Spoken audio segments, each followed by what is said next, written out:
पर सुपरसोनिक रफ्तार से कार्रवाई।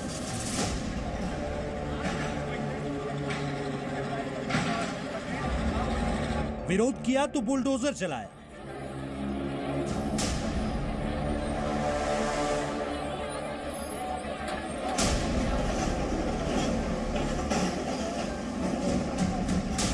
मुंबई में कोरोना क्यों बेलगाम?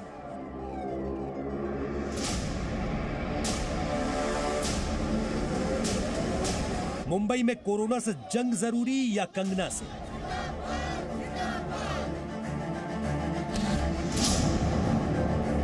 कोरोना पर लगाम क्यों नहीं लगा पाए?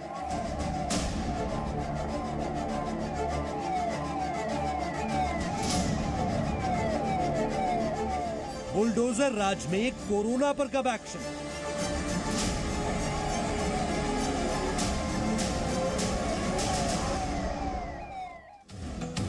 नमस्कार, मैं हूं अदिति अवस्थी। अभिनेत्री कंगना रनौत और महाराष्ट्र सरकार के बीच टकराव और एक्शन की रफ्तार अब मिसाल बन गई है। कंगना की सरकार विरोधी आवाज के बाद उनके खिलाफ जिस तेजी से कार्रवाई हुई, अब मुंबई की जनता सरकार से सवाल पूछ रही है।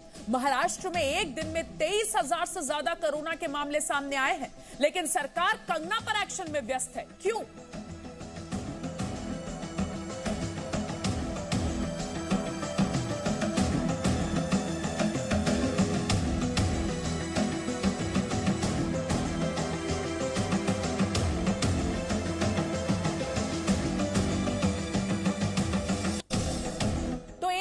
कोरोना संक्रमण के सबसे ज्यादा मामले आए हैं देश में। ये अपडेट हम आपको दे रहे हैं। 24 घंटे के अंदर कोरोना के 95,735 मरीज मिले हैं। एक दिन में कोरोना संक्रमण से सबसे ज्यादा मौत के मामले भी अब हमारे सामने हैं। 24 घंटे में 1,172 लोगों की कोरोना से शिकार होने की खबर भी मिल रही है। भारत में संक्रमितों की संख्या 44,65,863 हो गई है।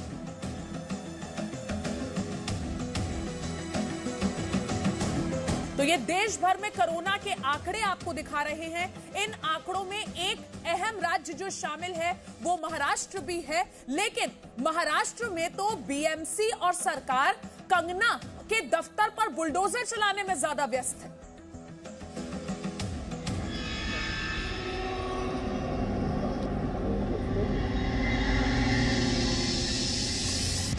8 सितंबर 2020 को बीएमसी ने नोटिस चिपकाया।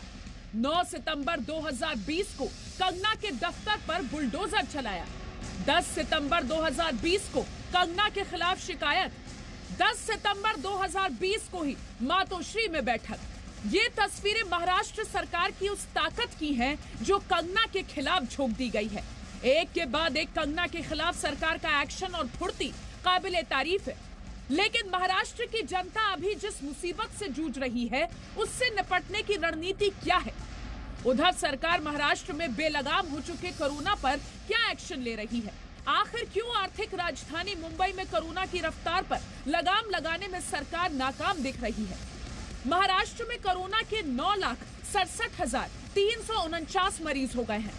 बीते 24 घंटे में महाराष्ट्र में रिकॉर्ड 23,577 मामले सामने आए हैं, जबकि महाराष्ट्र में कोरोना से 24 घंटे में 380 समेत कुल 27,784 लोगों की मौत हो चुकी है और अभी भी महाराष्ट्र में 2,53,100 मामले एक्टिव हैं। तेजी से कोरोना के बढ़ते मामलों पर लगाम लगाने की बजाय महाराष्ट्र सरकार कंगना से बदला लेने में जुटी है। जिस रफ्तार से कंगना के खिलाफ एक के बाद एक कार्रवाई की जा रही है, उससे महाराष्ट्र सरकार के कामकाज के तरीकों पर ही सवाल उठ रहे हैं। बीएमसी ने जिस रफ्तार से कंगना के खिलाफ 24 घंटे में कार्रवाई की, ऐसा पहले बीएमसी के इतिहास में कभी नहीं हुआ। और अब आपको एक रिपोर्ट दिखाते हैं कैसे बीएमसी ने पक्षपातपूर्ण काम किया है, कैसे नोटिस के केवल 24 घंटे में कंगना का दफ्तर तोड़ने वाली बीएमसी बाकी अवैध निर्माण में देरी करती है। भारी भरकम बजट वाले बीएमसी की वजह से मुंबई में कैसे इंफ्रास्ट्रक्चर खराब हालत में है। बीएमसी बृहन मुंबई नगर पालिका यानी देश की सबसे अमीर नगर पालिका जिसका इस साल का बजट 33,441 करोड़ रुपए है। मुंबई की सड़कें गड्ढा मुक्त हो, ये जिम्मेदारी भी बीएमसी की ही है। सीमेंट और डामर की सड़कें बनाने के लिए बीएमसी का बजट 1600 करोड़ रुपए है। लेकिन मुंबई वालों से जरा पूछ कर देखिए, सड़कों में गड्ढे हैं या गड्ढों में सड़क है। एक रिकॉर्ड भी बीएमसी के नाम है जो आपको जरूर जानना चाहिए।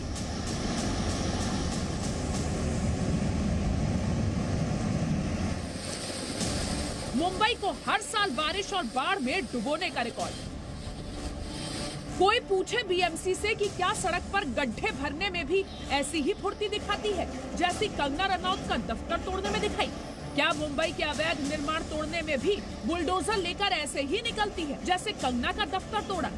बताए बीएमसी की क्यों बार बार मुंबई में जर्जर इमारतों के गिरने की खबरें आती हैं? क्यों हादसों को रोकने में नाकाम रहती है बीएमसी?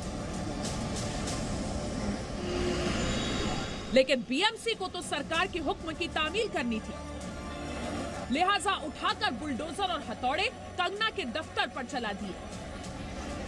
वहीं जब अब कोरोना की वजह से राज्य की हालत बदतर है तो सरकार कार्रवाई क्यों नहीं कर रही है? इसलिए अब जनता पूछ रही है कि मुंबई में कोरोना से जंग जरूरी या कंगना से? ब्यूरो रिपोर्ट, जी मीडिया। और कोरोना के बढ़ते मामलों को लेकर महाराष्ट्र सरकार और मुंबई में लोग परेशान हैं और लोग सरकार से सवाल कर रहे हैं कि कंगना से एक्शन लेने में इतनी जल्दबाजी दिखाई, कोरोना से एक्शन कब? जो अपनी महाराष्ट्र गवर्नमेंट है उसने उतना ही ध्यान कोरोना के ऊपर देना चाहिए जितना ध्यान वो कंगना रनौत के घर तोड़ने में लगा। सो आई फील कि उससे कुछ महाराष्ट्र थोड़ा आगे बढ़े और कोरोना के पेशेंट्स कम हो, which is very important at this point of time. Corona तो उनसे रुक नहीं रहा है और शायद मुश्किल भी है, तो फिलहाल तो वो कंगना के पीछे पड़े हुए हैं।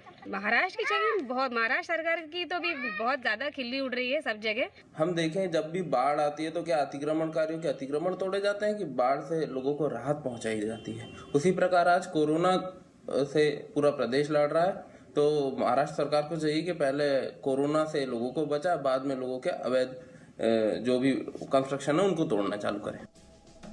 और अब हम आपको मुंबई के बढ़ते कोरोना मरीजों का ग्राफ दिखाते हैं, आपको बताते हैं किस तरीके से लगातार जो कोरोना के मरीज हैं वो बढ़ते जा रहे हैं। बीते 10 दिनों के आंकड़ों पर अगर हम नजर डालें तो रोज जो केसेस आ रहे हैं वो बढ़ते जा रहे हैं। 1 सितंबर से ये केसेस जो शुरू हुए, जो आंकड़े हम आपको दिखा रहे हैं, उनके बाद लगातार हर दिन के साथ कैसे बढ़े हैं वो आप नजर डालिए उस पर। 1 सितंबर 2020 को कोरोना के केसेस और उसके बाद 2 सितंबर, 3 सितंबर, 4 सितंबर किस तरीके से केसेस बीच में घटे और उसके बाद दोबारा से ये रफ्तार बढ़ी। तो मुंबई में कोरोना के केसेस अगर आप एवरेज निकालेंगे तो बढ़ते ही नजर आएंगे।